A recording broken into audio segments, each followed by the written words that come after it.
mabigat na sa pakiramdam, sir. Di na namin alam kung nasan yung anak namin.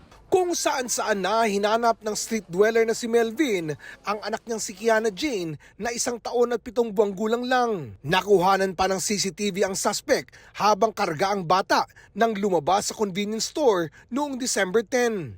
Kwento ni Melvin, nakilala nila ang suspect sa kanilang racket sa lugar bilang tagabukas ng pinto para sa mga customer. Maghahanda na kami ng dapat kakainin namin.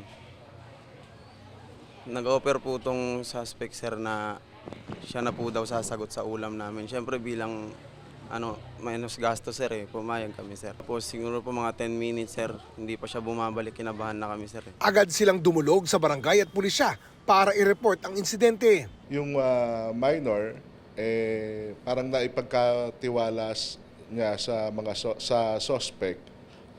Ang paalam kasi ng suspect nila na bibili lang ng pagkain. So pumayag naman po yung mga parents nila. Kalaunan, natagpuan din naman ang suspect pero di na nito kasama ang bata. Na-aresto po namin yung suspect. Umamin naman po siya na ginamit niya nga pong sa panlilimos yung bata at kung saan-saan nga po sila nakarating. Tapos pinahiram niya raw po iniwan niya raw po yung bata doon sa kaibigan niya sa may Muñoz. Isinama ng mga pulis sa Muñoz ang suspect para maituro ang sinasabing pinag-iwan ng kaibigan pero bigo silang matunton ang bata.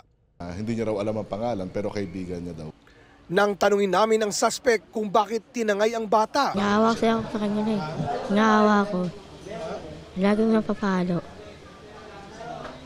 Sorry, tuloy-tuloy mo lang yung kwento mo. Ano ulit? Lagi siyang papapalo sa nanay. Hingi ko sa kaibigan ko.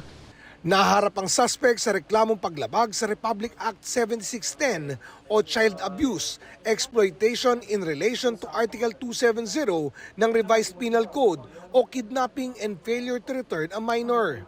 Tuloy-tuloy pa rin po ang paghahanap natin sa nawawalang bata.